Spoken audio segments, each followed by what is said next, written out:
Moment.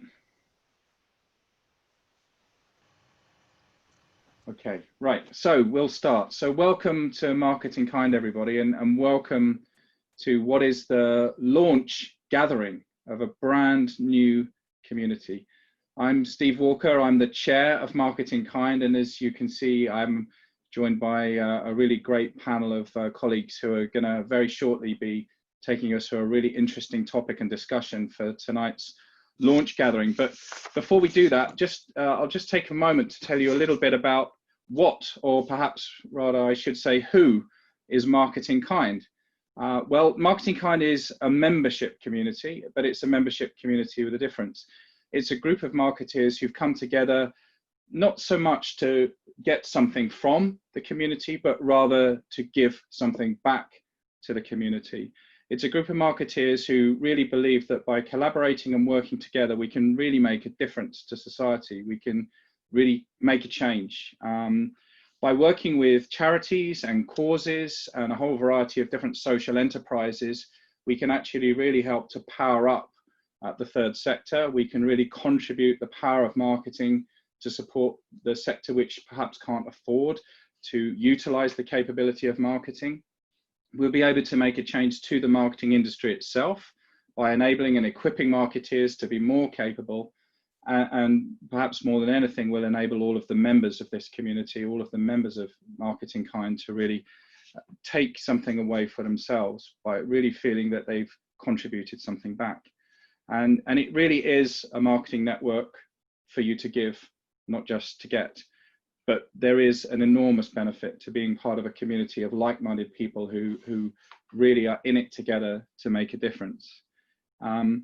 I've actually been involved with Marketing Kind since its very conception. We were actually just talking about this with the panelists before you all came on stream with us. And it was perhaps 18 months, maybe 2 years ago now, that we first were thinking about, wouldn't it be nice to have a community of marketeers gathering together, doing something perhaps a bit more meaningful than just socializing and networking, but actually doing something worthwhile at the same time.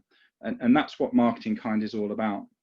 So this is the launch gathering, as we mentioned. It's the first of its kind, but what will be the first of many events that will be running over the months and years ahead. We're delighted that we have 90 people on board with us tonight. That's absolutely amazing. Some of you are the founding members of the community, and we thank all of those of you who have been a part of getting this set up and off the ground over the last few months. Some of you may have recently joined as members, but there will also be a number of you who are maybe thinking about becoming a member of this community. And we really do hope that by the end of the evening, you may even be taking that a bit more seriously and actually thinking about joining up with us. So it really will be an amazing evening, quite a momentous evening, especially for those of us who've been involved for a little while in this endeavor. And we really do appreciate your participation, your involvement, and really taking part. That's what this is all about. It's a community for people to contribute and to take part at all times. For the launch gathering today, we're going to be discussing quite a thought-provoking question, actually, and it's what if marketing wasn't selfish? As always, we're marketeers, so you need to get on top of your socials. So if you're going to tweet or post on LinkedIn or make a TikTok video or something, then please use the hashtag MarketingKind. And we really would like you to share publicly your thoughts on the event and on the community, but please really do contribute into the discussion live here using the Q&A feature of Zoom as well as we go along. We'll come back to tonight's gathering in just a moment, but you should also know that we have a number of other events lined up for the coming weeks and months. Very soon we have Rory Sutherland, very well-known Vice Chair of Ogilvy, and Mark Evans, also very well-known Head of Marketing at Direct Line Group. They're going to be discussing a whole range of topics under the heading Think Differently About Thinking Differently. And they're going to be having a number of charities and causes in the neurodiversity area joining them for that event. And there'll be a real chance both to engage in the discussion, but also to support that particular range of causes. And then we'll also be having a different type of event, so-called Coffee with a Cause. And it'll be a chance to support one of Africa's leading young female social entrepreneurs.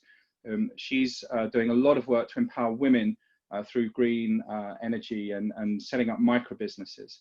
So that's a very different type of activity, but also I'm sure will be incredibly inspiring. You should also know that Marketing Kind is the force behind Pimp My Cause, which is a completely free to use volunteering platform, allowing marketeers to donate their time to social causes and to be connected with any type of cause that they might be interested in as a vehicle to actually donate their time, energy, and inspiration to the charity sector. So just some of the things that you can learn more about this community. I'll talk a bit more about that at the end, but without further ado, we're going to turn to tonight's discussion topic. And we're really honored to have 4 of the founding members of Marketing Kind who are going to talk this evening. The panel discussion is going to be hosted by John Grant. He's a very prolific author on the subject of marketing, and in particular, how marketing can really enhance society. His most recent book is Greener Marketing, and he's written 7 other books on similar topics. John will be the host, and he'll be provoking us with some thoughts on the subject of what if marketing wasn't selfish in just a moment. And then you'll be hearing from Celia Pronto. She's the managing director of Love Home Swap. You'll be hearing from Caroline Taylor. She's on sabbatical at the moment, but for much of her time, she is the CMO of IBM, or CMO for global markets, I should say, for IBM. And then from Mandy Bobrowski, who is the marketing director of Divine Chocolate. So 3 very different types of businesses and 3 very different types of marketeers, but all of whom share a passion for the topic that we're going to discuss tonight. And so with that, I'm going to hand over to you, John, and yeah, please take it away. Brilliant, thank you. So welcome to the first Marketing Kind event. Only seems like weeks, but only a few months ago, I was discussing Marketing Kind with Paul and Anna, who I've known for many, many years. And the first thing I did was congratulate them actually as a marketer on the brand name. I really like the way that Marketing Kind contains 2 key ideas. One is that of a kindred community, and the other is the idea of kindness. And I said it raises all sorts of interesting questions, including the one we're going to debate tonight. But as we've heard, it's devoted to using some of our talents as marketers for social good. And none of these events will be ever very far from a cause, and we'll be hearing from a cause later on that you can get involved in. And the group, and the reason I became a founder member, the group is born out of a broader wish that many of us as founder members share, that marketing should be more of a positive force for good. And as you've heard recently, I've published a book on the question of how, for instance, marketing can play a positive role in sustainability. And we got talking about this question of contribution to society. And one of the things that came up was, what if in 10 years' time, a marketer won a Nobel Peace Prize? And why do we even think that's an odd scenario? For instance, a banker, Muhammad Yunus, originally an economist, won a Nobel Peace Prize. So why not one of us? And we really wanted to stretch this debate. And so we posed a simple question, which I think comes straight out of the idea of Marketing Kind, which is, what if marketing wasn't selfish? Now, I'm really looking forward to hearing from our 3 esteemed guests, but I just wanted to key up some of the questions that I think this asks. And also just to note, there's a button at the bottom called Q&A. So if there's questions that you'd like to address at any point, then flag those there and we'll try and play them later into the discussion. So what if marketing wasn't selfish? Well, this raises all sorts of questions we could get into, like the first one being, is marketing selfish? And then the second question soon after, is all marketing selfish, or is some is, some not? Is there a spectrum? Is there a middle ground? Paul made a video about this week and said that there was a middle ground of enlightened self-interest. Is that a thing? And is that selfish or unselfish, or a helpful mix of the 2? Another member made a video saying the fact that we're passionately concerned with insight and customer needs actually means we're a force for unselfishness in businesses and making us more of a service to the world. That could something we could debate. Is it actually meaningful to say that marketing is selfish, or is it just whether a business is selfish? So, for instance, if Tesla is helping us accelerate sustainability, is it selfish of them then to sell their cars? Can KPIs make us selfish? Does being held hostage by finance make us selfish? And what about the values of marketers as people? I think we're going to get a lot into that. Are we being selfish for doing this? These exceptionally well-qualified creative people with so much energy, are we being selfish doing this for a living as opposed to other things we could be doing? And what do we mean by selfish? Do we mean ends or means? Is an aggressive fundraising campaign by a charity selfish? Would a campaign raising millions for a cause by a loan shark be unselfish? And are there unselfish trends? I've seen quite a lot of things that I think could bear on this debate, like, for instance, the whole issue of purpose, sustainability, which I mentioned, the shift within marketing from really saying to doing. And are customer and public expectations changing? And are they changing further in the light of things like the climate crisis and Black Lives Matters and the many other things that are pressing, including the whole pandemic this year? And has that impacted?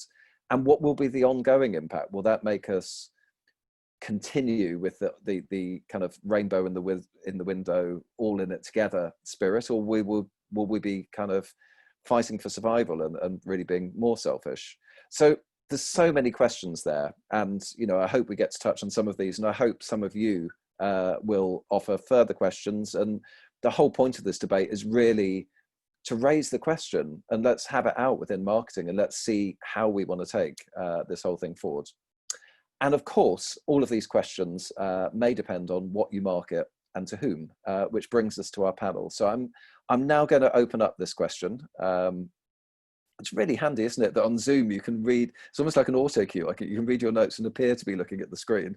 But here I am, I'm back again looking at these friendly faces. So I'm going to start with Caroline. We'll hear from each panelist in turn. And just to pose the question, I now need my auto cue. What if marketing wasn't selfish? Thanks, John. Well, okay, so I'm going to start off by saying that I really do not believe that marketing is inherently selfish. I think that's kind of the absolute core of my initial response to that question. For very many years, we've talked within marketing, within the industry, of this nirvana of marketing as a service, marketing feeling like a service to the recipients, the people on the other end of our work. And I think that for me, that's a very important piece of marketing not being selfish. And it's that notion of, I don't feel like I'm being spammed or marketed to. I feel like I am getting a benefit and a service and some value from being the recipient of whatever kind of marketing activity it might have been. And I think that the core of that really is for marketers to be very focused on achieving a balance of value for both the customer and for the business. So both sets of their stakeholders, if you like. And that's interesting in and of itself, because actually very few businesses survive a long time if the balance of value delivered is all in favor of the business. And similarly, they don't survive so very long either if all the value is on the side of the customer, because otherwise in that case the business goes out of business because they're making no money. And so that balance point is really important. And I think that if that's in our heads, if that's what's driving our strategies and our thinking and our work, I think it does make us inherently unselfish. The other thing I just wanted to touch on briefly, John, is I am a passionate fan of this concept of enlightened self-interest.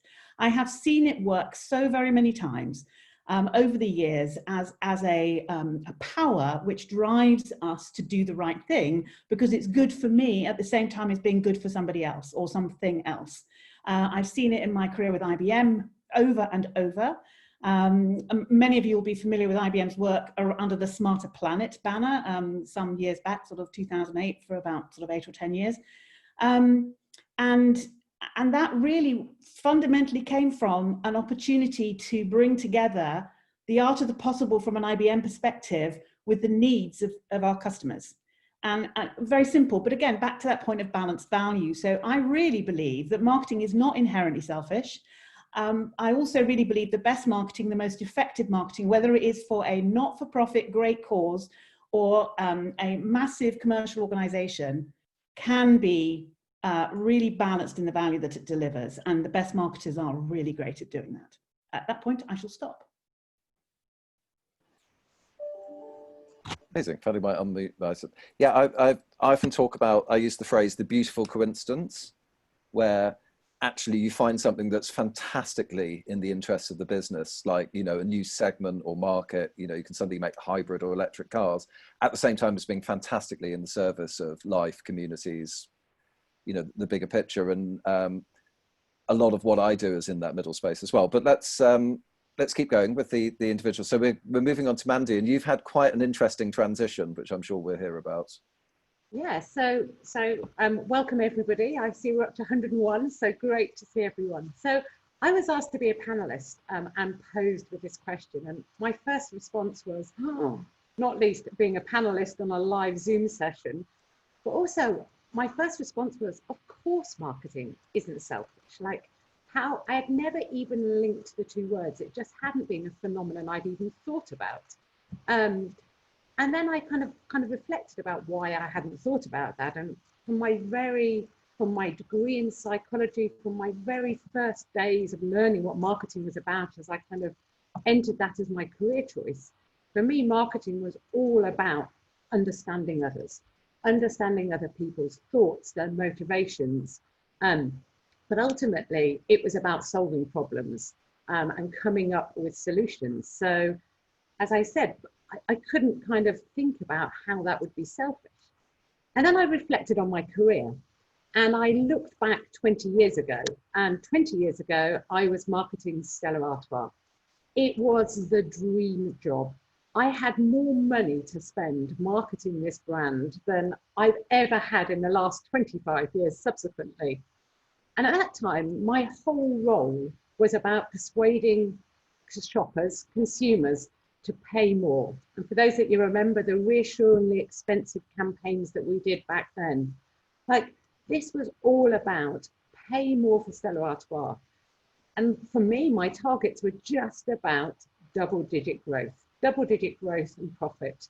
But hey, I was having a fantastic time, and people were loving engaging with the brand Stella Artois. It gave them that sense of an aspiration, of something else that was over and above what had been years and years of standard lager drinking. But then I kind of fast forward to where I am now. And I'm now working at Divine Chocolate. And for those that may or may not know a lot about this business, it is a social enterprise. It is co-owned by farmers. And yet my challenge is still the same. How do I persuade people to spend more money on a bar of chocolate than any other bars of chocolate? But this time I'm getting that sense of, well, actually, the reason why I want them to spend more money is because this is directly impacting the livelihoods of farmers. This time last week, I was on a conference call to our farmer cooperative in Ghana, talking about what does it genuinely mean to be having a chocolate brand. They came up with the idea of launching a chocolate brand. And they said something really simple to me. They said, we will make the highest quality cocoa and we will sell that to you. But in exchange, we're looking for a quality of life. And that to me just said, why wouldn't I want to tell people about that? Why wouldn't, as a marketeer, that be so motivating as a message that I am trying to communicate? So, as I said, I've kind of reflected on my journey, and I've also thinking, was I being selfish back then, or was the world 20 years ago, 25 years ago, just a little bit more selfish? And kind of fast forward to today, I genuinely believe that the world is a little less selfish today, and people are willing to pay a little bit more for things, for brands, for services that have a greater sense of purpose or good behind them. So I'll stand by my thought. I don't think marketing is selfish. Great. Reassuringly expensive. Yeah. There is actually, there's an interesting line of thought in sustainable marketing, which actually luxuries, the most sustainable of all the circular economy strategies are durability, and actually getting people to pay a lot more for something, so they don't spend lots of money on £1 t-shirts, but they buy one beautifully made shirt and they keep it in use for years, and then other people keep it in use because it's valuable. So there is a direction in that. I'm going to stop contributing because we're still in the introduction phase, and now ask Celia to digitally step forward and tell us your view on this question. What if marketing wasn't selfish? Thanks very much, John, and good afternoon to everyone. Thank you so much for joining us today. So as I reflected on this question, and the more I thought about it, the more it felt like I needed to distinguish between whether marketing is selfish or whether marketers themselves are selfish. And so if I started off by sort of considering marketing as a profession, and I guess we can all agree that at its very essence, what marketing means really isn't about being selfish at all. It's about building great brands. It's about building propositions that meet a customer need, making sure we deliver it really well. And of course, that we create that brand love as the pathway to sustainable and successful business results. But I think we can also agree that over time, a few problems have crept in. And whether that's relentless competition, which can frequently force many brands to become more inward looking and perhaps more tactical, whether it's relentless shareholder and investor pressures, which again can lead to short-term compromises aimed at delivering results and frequently at the expense of everything else. And I think some of those drivers can sometimes lead to this perception of business, and I guess by its very association and by its very nature, marketing, being seen as selfish. But I'm also very heartened by the number of new brands who really represent this new breed, who really do understand the link between culture, purpose, and profit. And you only need to look at brands like Tom's, Patagonia, there's G Adventures, there's Tony's Chocolonely, there's Aspiga, and of course, Divine. For anyone who is interested out there, I would highly recommend a book called Loop Tale, which is written by a guy called Bruce Poon-Tip. He's the founder of G Adventures. And he really writes about trying to balance his desire for a socially responsible company and alongside that, the desire to generate profits. And he talks a lot about the triple bottom line of people, purpose, and profit. So you might find that book of interest. So that was sort of the marketing side. And then when I started to think about marketeers, a bit like Mandy, I reflected back on how most of us got started in marketing. Many of us joined a profession for one or more of a variety of reasons. So it seemed exciting and fun, great career prospects. We wanted to work for companies with a purpose or with great brands. We wanted to inevitably do something that fit with our interests. And I think ultimately make a difference to any particular business. And I don't necessarily believe that any of that changes as we become more senior and more experienced. And it doesn't really matter which industry or sector you work in. But I do think what changes are the pressures that can sometimes move marketeers away from, I guess, those beliefs we started out with and the values we held. And I mean specifically career progression and advancement. We've seen a world where average tenures have been reducing for some time for CMOs, where the pressure to make an impact quickly in that time has been growing, and the belief that we're only as good as our last gig. And it can sometimes mean that marketers end up more interested in themselves than in perhaps doing good. And dare I say it, for some, the concept of success hinges on winning awards. So for most of us, I also think we hit a point where we ask ourselves, what is it all for? Is this it? Or how can we do more and perhaps leave behind a better world? And I think that's where really MarketingKind comes into it, because it gives us all an outlet for those collective talents that we all have, and helps answer the question around what it's all for. So I don't believe we necessarily start out as being selfish as marketeers, but perhaps we are preconditioned to become that way over time. So I'm struck, there's so many questions already raised, and I've got a thing full of Q&A questions, some of which you've touched on and some of which we should get into, such as the shortness of tenure. That's already been flagged as a question. I've just got one broad and very childish question, which is it's the kind of question that you ask in school debates. In a perfectly communist society where we all had the same wage for pursuing whatever career we chose, would you still have gone into marketing? And if not, was that a selfish decision in some way?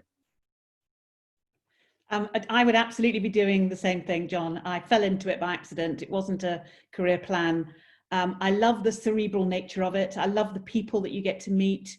I've spent 30 something, won't say how many, more than 30 years surrounded by incredibly bright, talented people who are all amazingly focused on other people. You know, I mean, how many jobs give you that every single day? Yes, absolutely. I guess I would completely agree with that, Caroline. I actually did not start out in marketing. I started out in finance and very quickly realized the error of my ways before becoming a marketeer. So 100% I would. Yeah, I'm going to say the same. I actually go back to my A-levels, and I was doing general studies, and I don't think my school ever knew what to quite teach when you're trying to teach a general studies curriculum. And there was just one gentleman there, and he did this 6-week module on what makes you tick.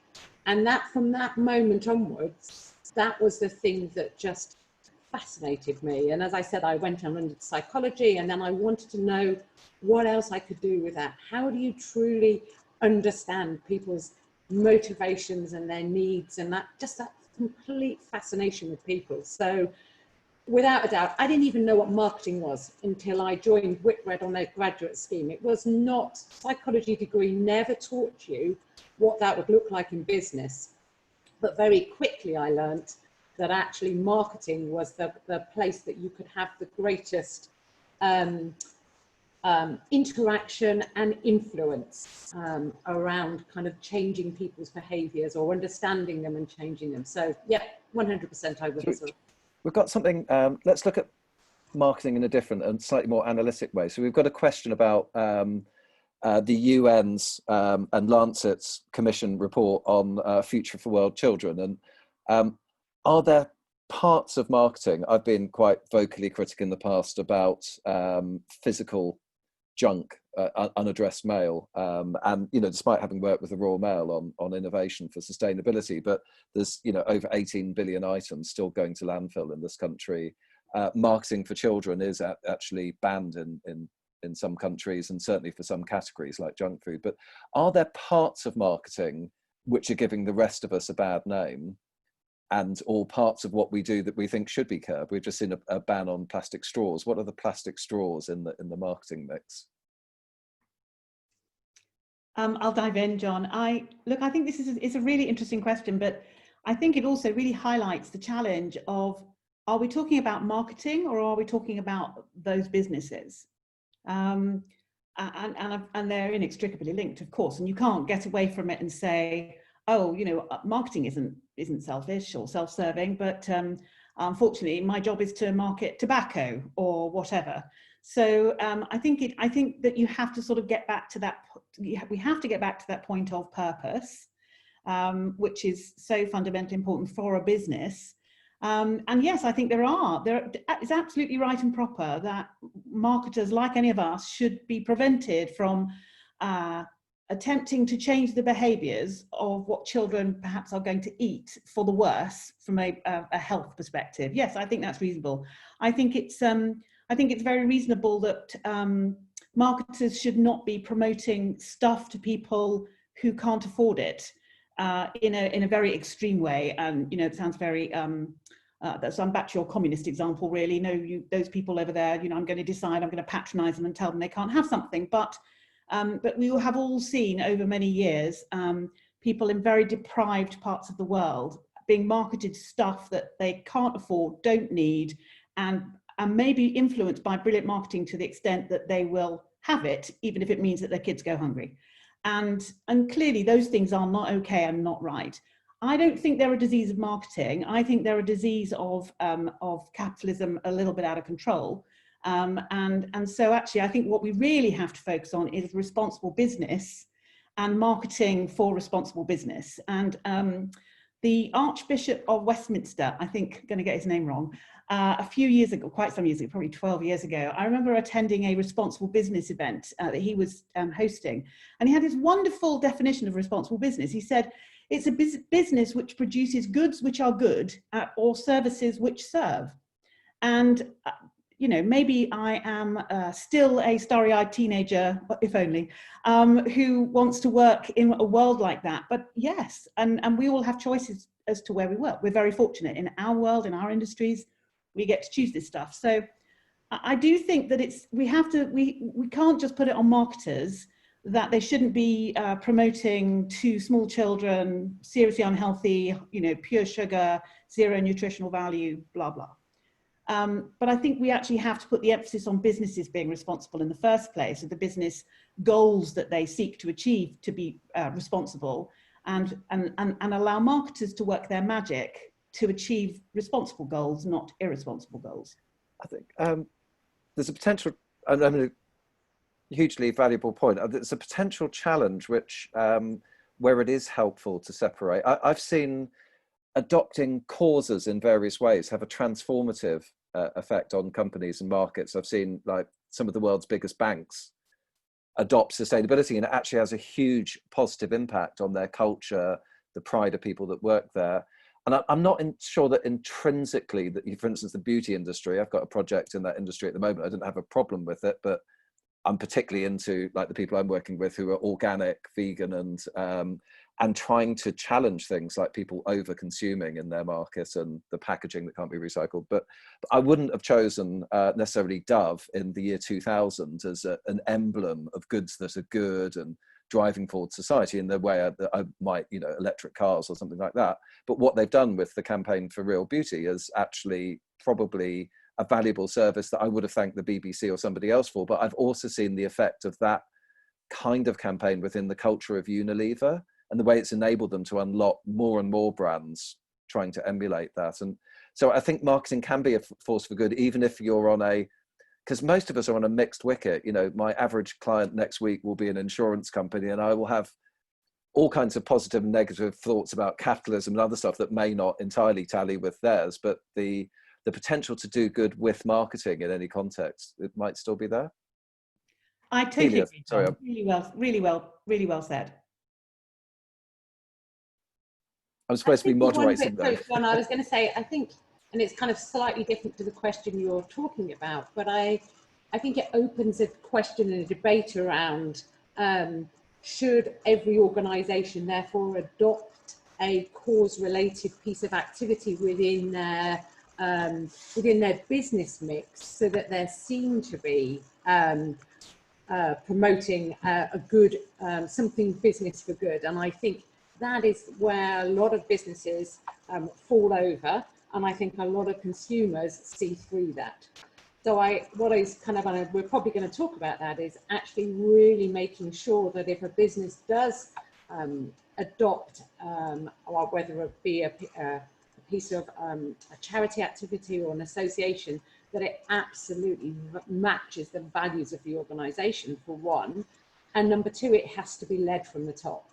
There is no way within the Unilever world, and I'm not particularly close to it, but that Dove campaign would have influenced so much of that if that had not been led from the top and absolutely seeped through the whole organisation. So I think there's a couple of interesting points around how do businesses do business for good within their current kind of modus operandi, but also how do we make sure that the leadership is completely committed to that as well. It opens up an organisation. It's interesting that if you're a Ronseal and you do what you say on the tin, you're not in the same position as when you've pushed forward. I remember Unilever originally with Dove got a lot of criticism because they had other brands like Axe and Lynx, which seemed more keen on objectifying women, and they've actually since countered that. The Lynx brand's been doing some amazing work with, you know, young men and mental health issues and suicide and other stuff, you know, really serious things you wouldn't have expected. But it does put you into a space where you can be challenged more about your moral and social values, and it's still, you know, I would regard that as a really good thing. Celia, from your point of view, I was looking at the business that you're running now, and I think it's such a positive thing for the world, the idea of sharing resources and so forth. And do you think that, what do you think of Mandy's point that the more virtuous the product is, the more traditional the marketing is? Are you really looking at raising awareness and acquisition and actually driving traditional metrics, or does it seep into the way that you think about marketing in the business as well? Yeah, so for us, we really think about how do we unlock the power of sharing, but very much driven around community. And so part of where our perspective on this is, for many people around the world, they have homes which are obviously both provide a roof over their heads and a place for them to live with and raise their families, but could also be unlocked to help them realize experiences, and money can't buy experiences. And I guess there's also inherently a slightly wasteful angle to this when we all go on holiday and stay in hotels and resorts. Of course, our homes are left empty. And so there's the perspective of your home's looked after and somebody else is in there. But I think, as with anything else, what we've discovered, and we're almost 10 years old, next year we'll be 10 years old. And what we've discovered over time is just how much people have engaged with the community aspect and the very intimate nature of the relationship that forms out of sharing each other's homes. So certainly when people first join Love Home Swap, they don't come to it with a perspective of wanting to be part of a community. They come to us because frequently they have a very specific destination in mind, and they realize that home swapping is a very, very cost-effective way to get there. And then they realize that there are all sorts of additional benefits that come with it, including things like sharing cars and swapping, kids' toys and all sorts. And we have seen lifelong friendships form as a result of it. So there's definitely an angle around how you build on that. And so we do see our model as being, I guess, inherently built from a place of unselfishness and people being willing to share their most prized possessions with others. I think that's potentially one of the background themes I've been tracking for over 20 years, the growing realization amongst marketers that actually brands belong to the audience and they don't belong to the company. I saw a story recently saying John Lewis is considering or is dropping Never Knowingly Undersold, and my response was, well, no, they're not for a generation or so. Kind of one of my other half's nicknames in our house is Never Knowingly Underfed. Which is very generous with the cooking and guests, but the idea that you could actually remove that piece of folklore, will be thinking of John Lewis in the light of that for a long time. And we sort of, I think when you recognize that, maybe unpick some of the selfishness, because the illusion that you can control brands, that you run them, that you manage them, kind of evaporates when you go to a focus group in rainy Manchester. When people have an outcry against something that you do as well. Sorry, Celia. Yeah, I was just going to say, I think also, if I can just build on that, being unselfish can sometimes start in very, very small ways. And for me, a really good brand that demonstrate that is Zappos, who some of you may or may not have heard of. So they're a shoe brand now owned by Amazon, but operate very independently. And they always started out from the premise of customer service being absolutely front and center of their brand and what it means to work at Zappos. And so they've always openly embraced and invited their customers, or in fact, you don't even have to be a customer, to call them and speak to them. And they have no call center metrics around wrap times and productivity per call. They simply say to people, call us if you need to chat. And over the years, they've had all sorts of people who've rung them because they've been lonely or they've been depressed and have had some mental health issues. And they've really made a difference to many, many communities through that simple act of unselfishness. What do you all think about this question of timescales? I mean, there was a question asked in the Q&A about whether the shorter and shorter length of CMO tenure drives a certain style of marketing, which can be at least, I guess, thoughtless, if not, actively selfish.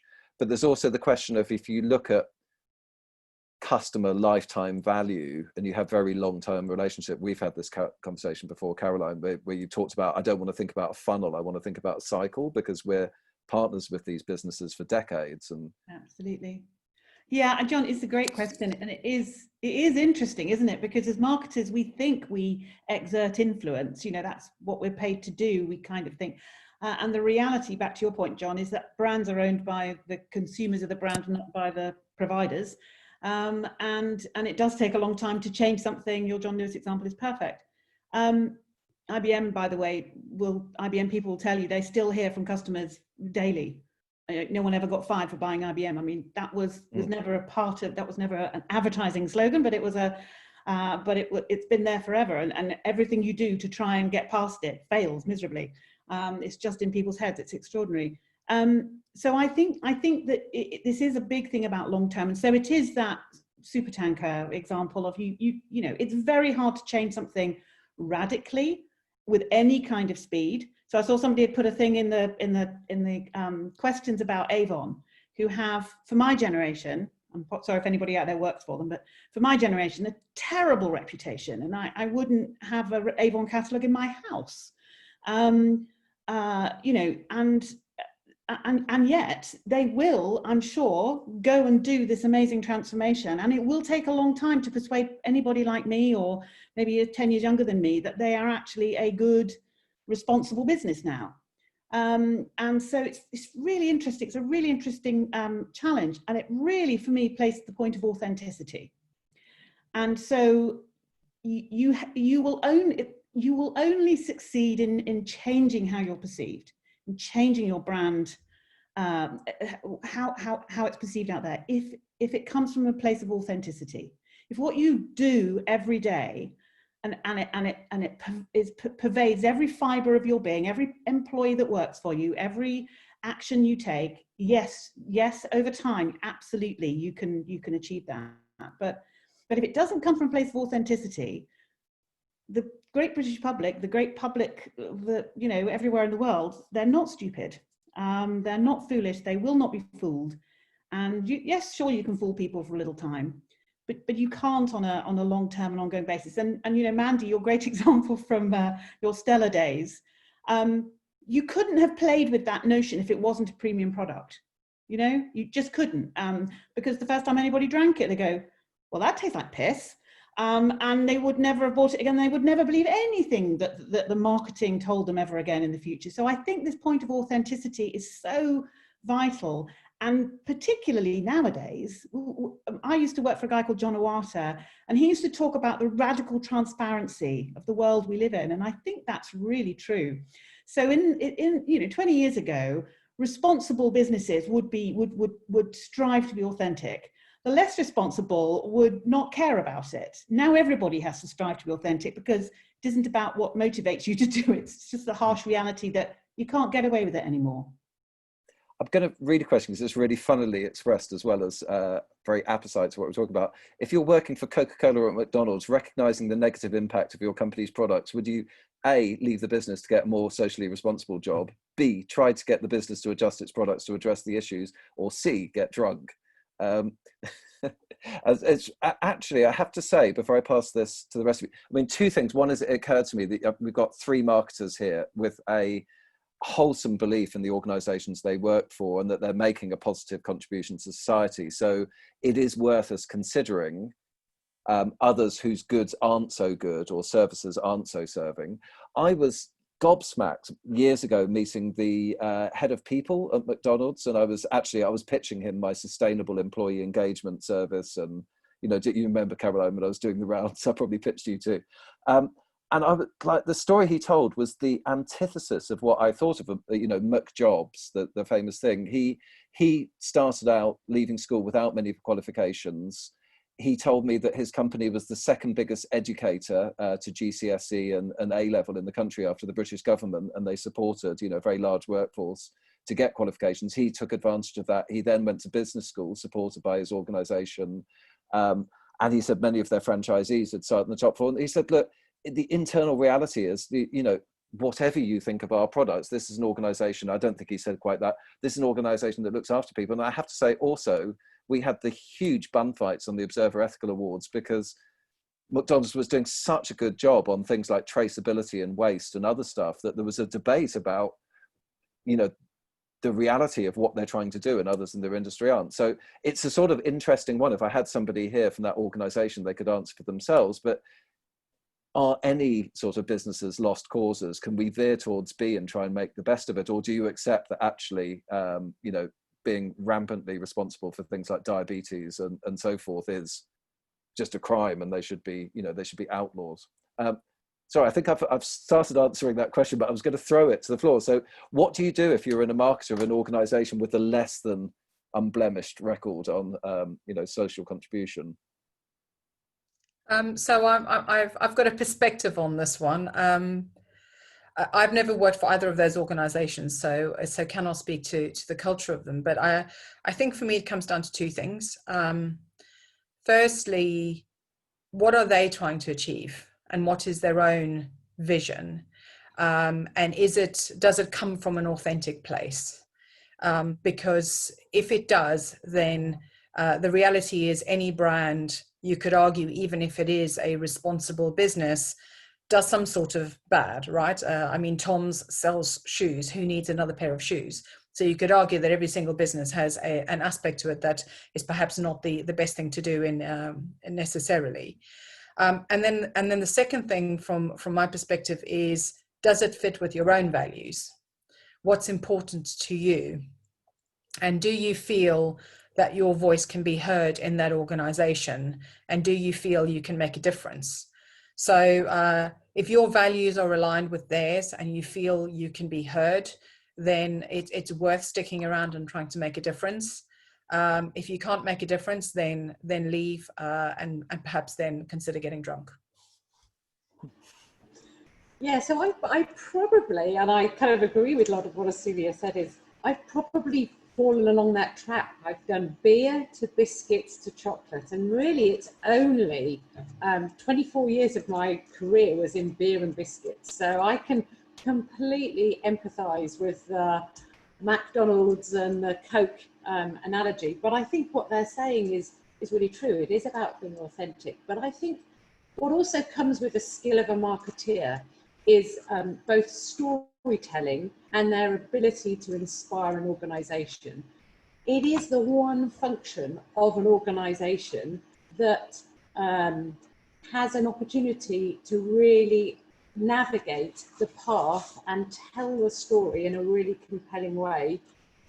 Come up and marketing more than anyone else. And we used to use this analogy, and I'm not sure whether Stuart Wilson's on the participant list, but he always used to say, spend more time looking out the window than inside the window. And I think marketeers have a responsibility to be looking out the window, looking at what other things, what other companies are doing, whether it's in your same space or in a different space. What other things can you be doing to try and create a net effect of, okay, so I am feeding the world with jammy Dodgers and wagon wheels, but at the same time, there are some really good things that we can be doing as well, and kind of try and balance those off. At the end of the day, I learned to live with the fact that there is something very rewarding in that first beer on a Friday night, or treating your child. You can't just think that I have to learn to sleep with that, but it's finding also how you can balance that back as well.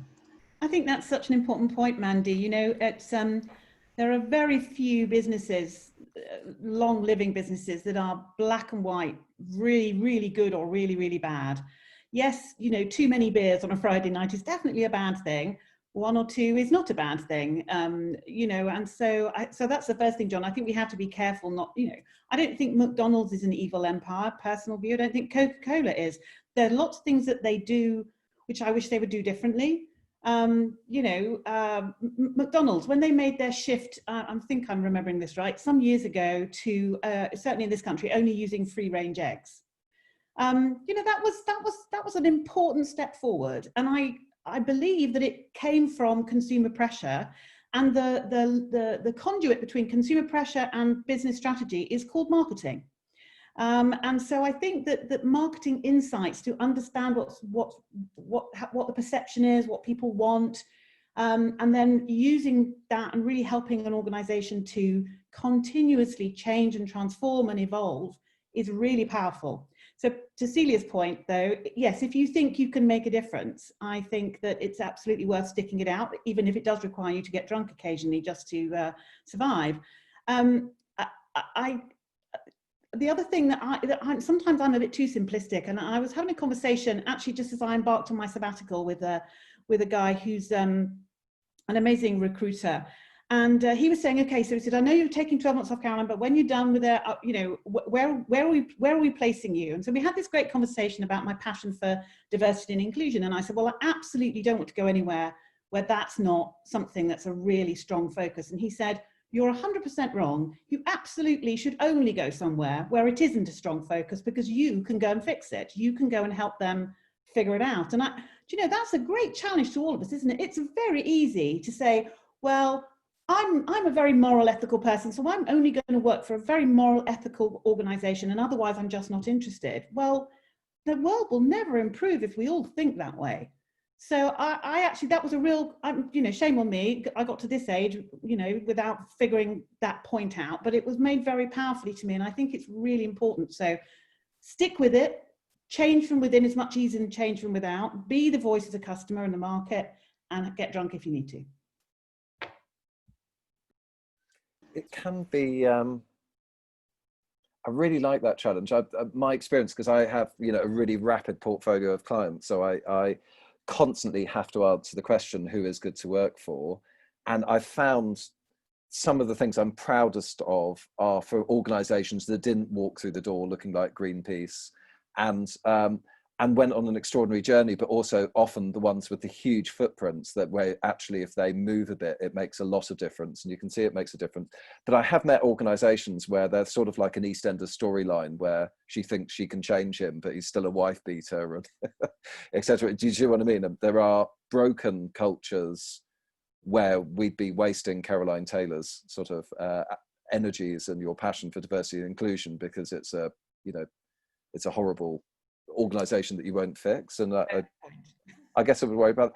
Do we have any others? Because we're sort of weaving towards, I think there's a few other questions I could play in, but have we got any, because we've all been around the block a few times, have we got any advice to pass on in terms of if you want to make the most of a go of this? I mean, we're all involved in Marketing Kind because we think that could be a real great way to actually do some good with marketing. But have you got any other sort of, I guess, career and choice and type pointers that we can pass on?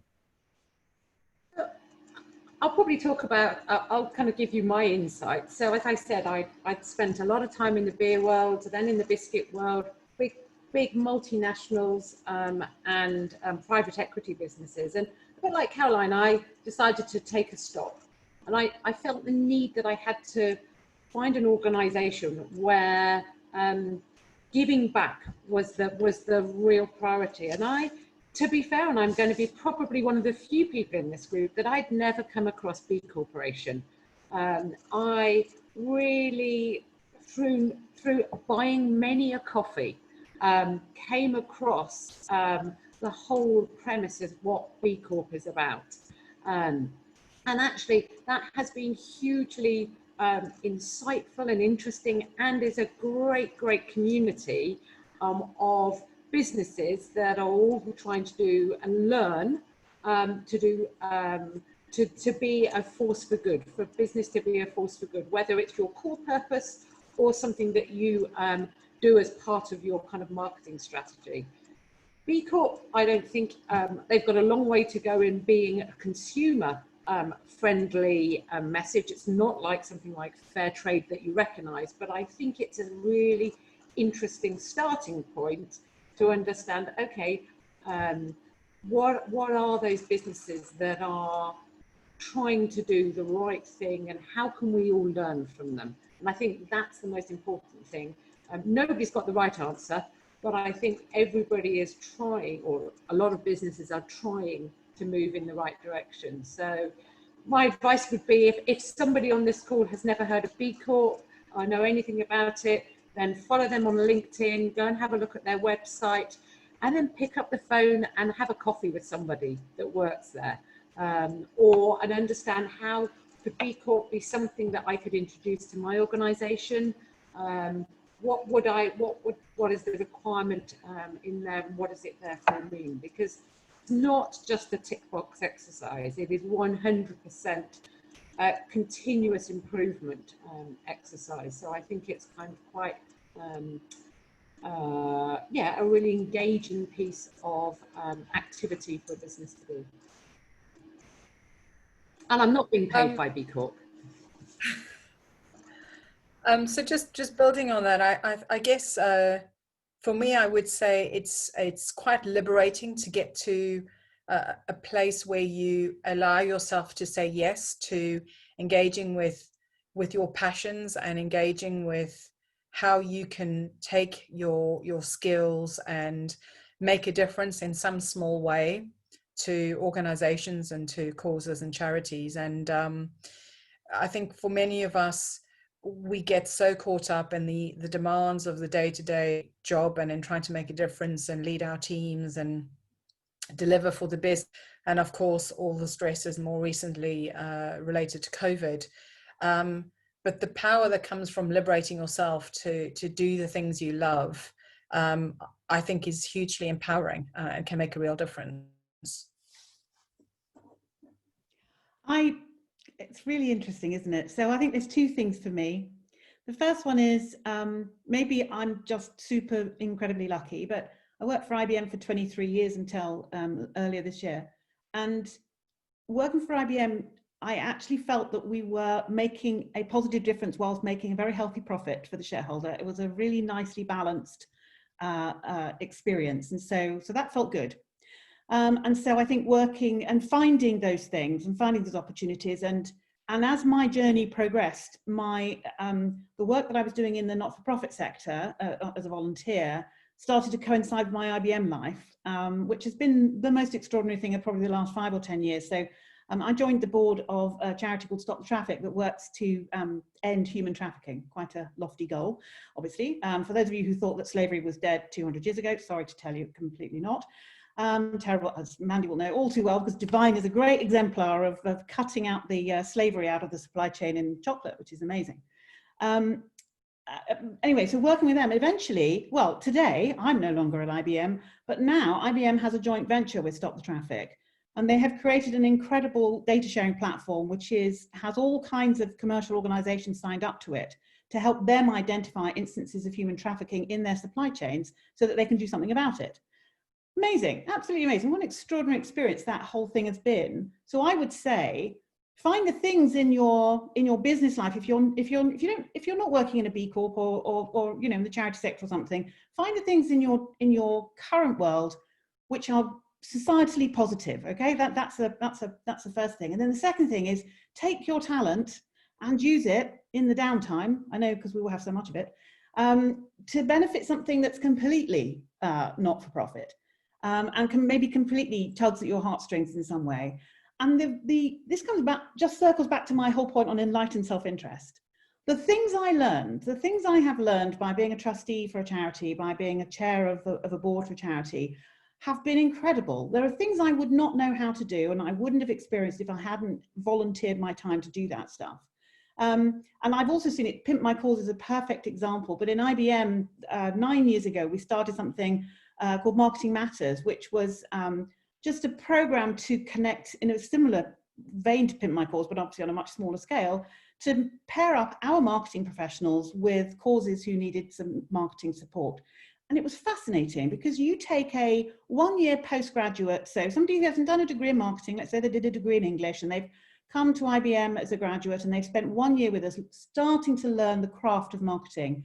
And they feel like the smallest of the small and the least important and all those things. And you send them out to go and spend half a day with a charity working on their PR strategy, for example. And suddenly they realize that their knowledge and their skills is valuable and worthwhile. and that they aren't the youngest and the most junior and the least knowledgeable. Actually, they already have really valuable skills. And here they are giving them to an organization who are going to do some good in the world with that. So it really is this marvelous virtuous circle of you take your skills, you give them away, you get so much back, and it boosts you both in terms of confidence and in also developing your skills. So that would be my find the thing in your day job that's societally positive, and then find an opportunity to give back and use your skills, because you will help them and it will boost your own capabilities. And I think I'll add one more point, and then we need to segue. I can see Laura's just appeared.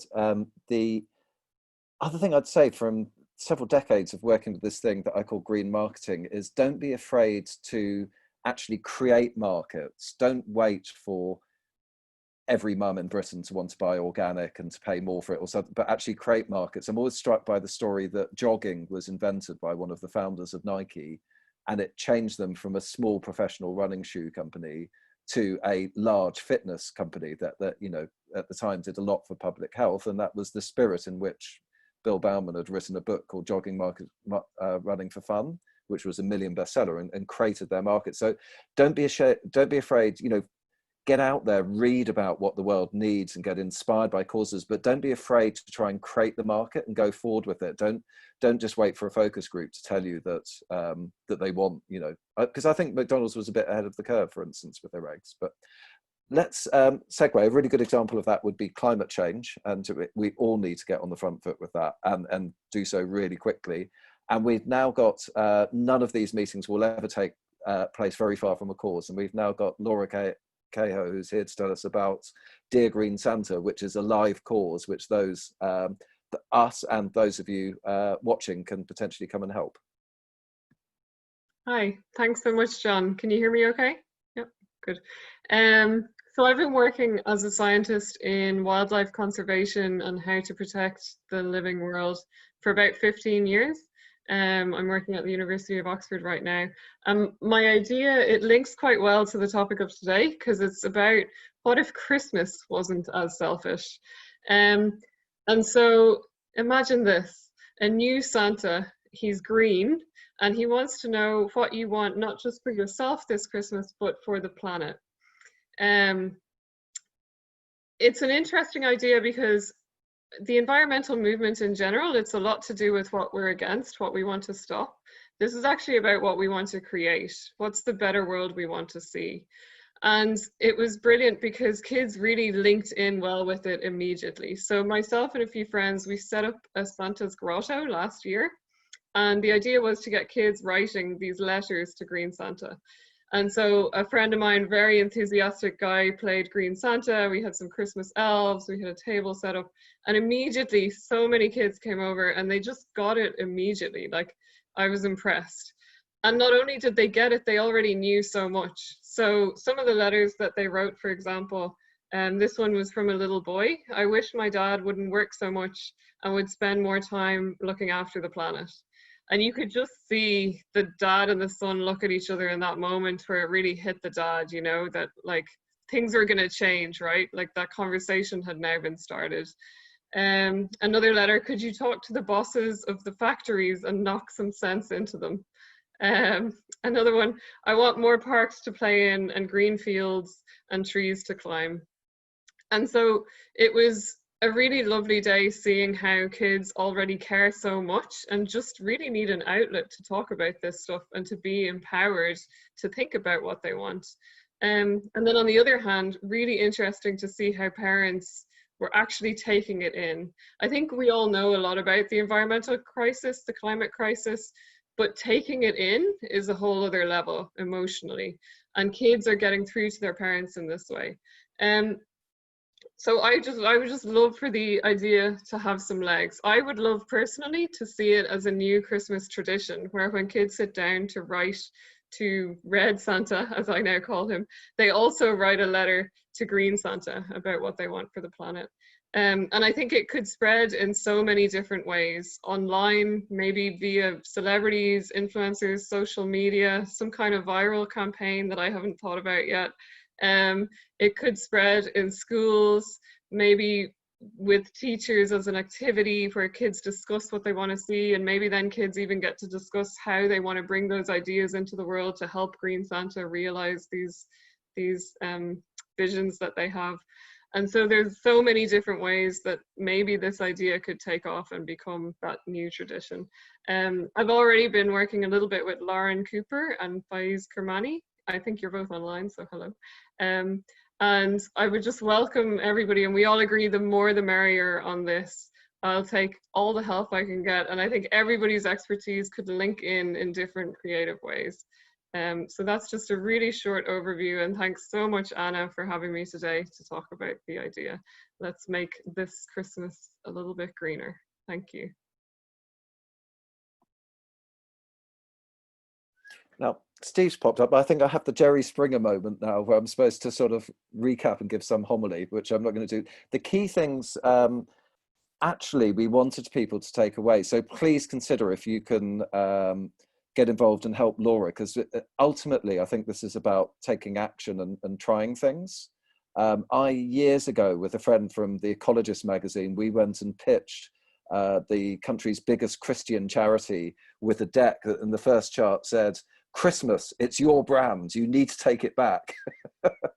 And we wanted to, we'd looked actually at that a lot of American churches have been doing brilliant things for years around Green Christmas, like pledges to limit presents to, you know, $10 in value and not too carbon intensive, and then seeing some of what you would have spent on Christmas going to better causes and other stuff. I think there could be a fantastic opportunity here for retailers as well. WWF and Tesco are working hard together to halve the carbon footprint of our shopping baskets, and Christmas, which is like a 13th month of the year as well as a 12th in terms of retail spending, could be a fantastic place to push that. So I think there's lots of opportunities there. We wanted, Paul and I were talking about how to wrap up this event. I don't think there's any way to summarize this, and also all of us, really the value of this sort of reflection is just a chance just to stop in the middle of a busy week and go, where am I with this? Do I have inklings that are unselfish, that aren't fully satisfied by what I'm doing? What else could I be doing? How do I weigh some of these arguments? Should I really be working for somebody that's doing goods that are goods and services that serve? Should I be pushing more for that, you know, more for that direction in my own organization? You know, am I, if I'm not in a senior position, am I making sure that my voice and my values are heard and that my ideas are getting pushed forward? And how can I do that here rather than feeling that I need to leave to go and do something somewhere else? So we thought it could be very valuable for people joining this meeting. We'd love, by the way, to get lots of feedback on these xChange events and how we can, you know, maximize their value to everybody listening. But maybe it would be an opportunity to think about 3 things that you can think of as sort of unselfish marketing commitments. You know, just think, I'd like to, you know, in course of coming to these events, I'd like to hook up with a cause and see if I can contribute to that. There may be many people on here who are already doing things like that. I'd like to maybe go and learn about an issue in the way that Caroline described, learning about the issue of modern slavery and how that has really galvanized her and also everybody in her organization that's touched that, leading up to the partnership we talked about. But what are you going to do personally? And I think Paul was offering that Marketing Kind might be willing to capture people's commitments if you want to share them through one of the messaging channels here, or, you know, email them in, and then we can track in a couple of months' time and see, you know, what the follow-up has been. And I would, you know, I'm one of the least likely to heed advice like fools rush in where angels fail to tread. I always think you should try things, because, you know, we're busy people, and if you try something that actually looks really well intentioned, it doesn't work, you'll find out, but you won't lose anything, at least by trying it. So I would encourage everybody, at least, and, you know, to take this extraordinary year as well that we've had as an opportunity to really look at the habits of how we devote our efforts to work and so forth. So I hope that's helpful. So if you want to capture your 1, 2, or 3 or more commitments to action, hopefully some of you will be barreling straight in the direction of Laura and the Green Santa. I love the idea that, you know, you've got a letter to the green one and a letter to the red one now. There's so much to do. I heard on the radio today that there was a whole thing on Radio 1 about people phoning in who'd already ordered their Christmas trees. And most of them, it was just trying, you know, attempt to cheer up in a sort of a slightly cold and dark, you know, and wet October to sort of get that Christmas tree smell. Ours, of course, will be reused from last year and is already booked. Steve, I'll hand across to you. Oh, go on, John. John, I had just one thing. So I'm just here listening Yes. to this for the first time, and I'm sitting here writing the copy for the Divine Advent Calendar for next year. So my commitment is I'm going to pick up with you and rewrite the back copy for Green Santa. So there Amazing. we go. That's the first action as my tomorrow's job to try and persuade Divine to have Green Santa on the back of their Advent calendar. That's so amazing. I'm a huge Divine fan as well, so this is brilliant. Thank you. I think that's an absolutely brilliant commitment, Mandy, and a really nice way to round off the debate. Thank you, Jerry Springer. I mean, John Grant, but you did a fabulous job to really stimulate the people on the call today. Amazing, both you, John, and all of the panelists, and great to hear about Dear Green Santa. What I took away from all of that is, at the end of the day, there is probably no truly unselfish thing in the world. Everything will no doubt be done partly for the benefit of the participant, even if it's creating positive impact at the same time. And ultimately, I think we all have to have net positive impact in the world. We will all have some negative impact through our actions, and that's okay. But if we can have net positive impact, and if we can increase the quantity of our net positive impact, then surely we're all taking a step in the right direction. And whether that's something we do as individuals, or whether it's something we do together in the organizations we work for, or in the communities that we belong to, then we should all try to increase our net positive impact. And if we take goods that are good and make them a bit more good, and if we take services that serve and make them serve a bit more, then and make sure that the net positive impact of all of those things is increased, then surely we've done something good. And I really like John's call to action. The best type of action to take is the one you take right now, just like Mandy did, took the action to write to Dear Green Santa on the Advent calendar. I'm sure every one of us on this call has equivalents. One of the things you could do, shameless plug, is to join Marketing Kind if you haven't done so already. The premise of Marketing Kind is we can all individually increase our net positive impact, and that's great. But if we do it together, we can potentially increase our net positive impact more. And many of us referred to Pimp My Cause a few times on the call tonight. Pimp My Cause, the platform that is a matching mechanism for individual marketeers to find individual causes they might support. And some of you today may very well feel individually inclined to support Laura, and I hope you do. But at the same time, if we join those individual acts of giving together and actually make collective acts of giving, then the exponential effect of that will lead to even greater outcomes. And that's exactly what Marketing Kind is all about. It's a group of people who are in one way or another creating individual acts of giving and trying to increase their net positive impact, but actually saying, I'm just going to come together with other like-minded people.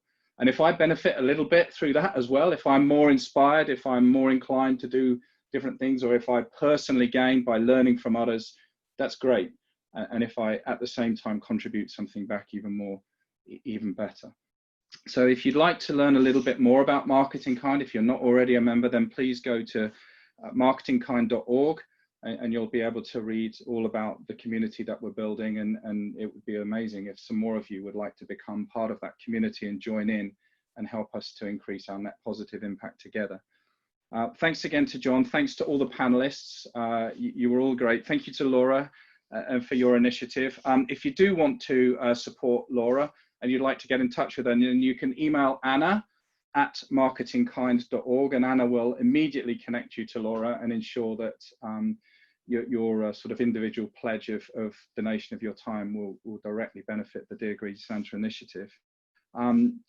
Thanks again to all of you that have participated tonight. There is one last thing to talk about, which is this is the launch of Marketing Kind today, and as a sort of mechanism to really show what this community can achieve, we've actually started something tonight. It's on eBay, and it is the chance for a marketeer to become part of a dream team to really contribute together with a group of other marketeers, some of whom are actually here, the panelists tonight, to really contribute to a cause and make a massive difference by working together as part of that team. Mark Evans is on the team, Rory Sutherland is on the team. Somewhere here it tells me some of the panelists, Caroline and Celia, are both on the team as well, which is incredible, as well as one or two other people.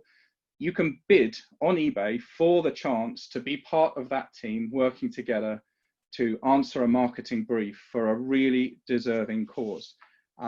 This is a activity that's been built up for us by Hey Human at the agency, and Neil Davison is one of our founder members from that agency as well.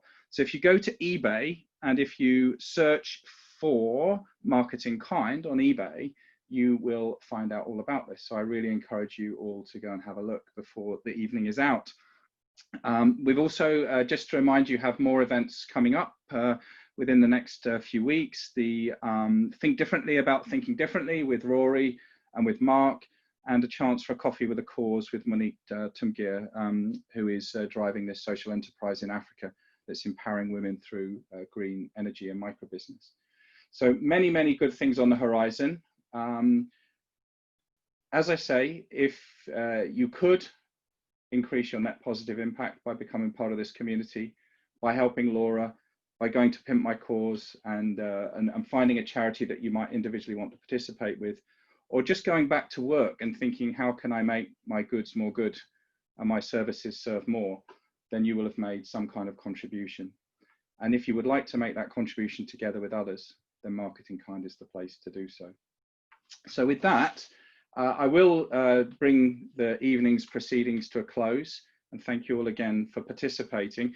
Just as we finish up, I hope, if the technology serves us well, that we're going to run a very small video to just talk a little bit about the campaign that we're running on eBay.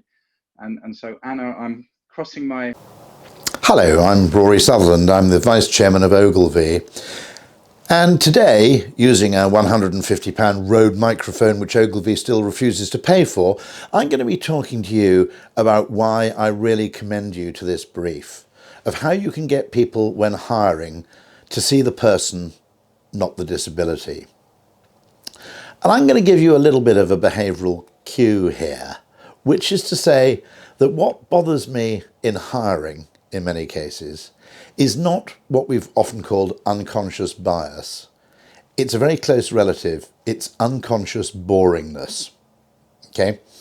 Now, I think in many, many business decisions, there's a very, very strong bias to make as unnoticeable and as unexceptional a decision as you possibly can.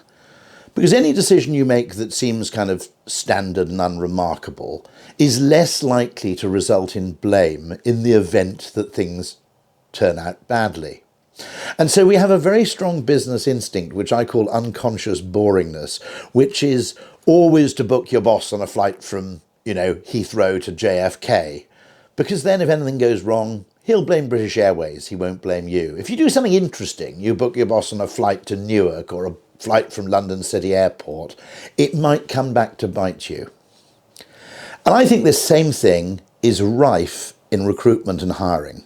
I think there's a natural tendency to hire people who look like your existing staff, who blend in unnoticeably, who don't arouse any comment or notice, because then it's not really viewed as a decision at all.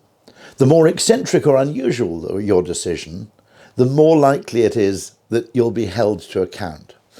And throughout all business decision making, I think we're naturally biased towards the boring. And I think unconscious boringness, especially but not exclusively in recruitment, is costing businesses billions of pounds a year. But worse, it's making the workplace much, much duller, more homogeneous, more unsurprising, more predictable, and therefore utterly more tedious for absolutely everybody else. So in fighting this brief, in working on this brief, you'll be fighting a blow against unconscious tedium. And that's the real enemy here.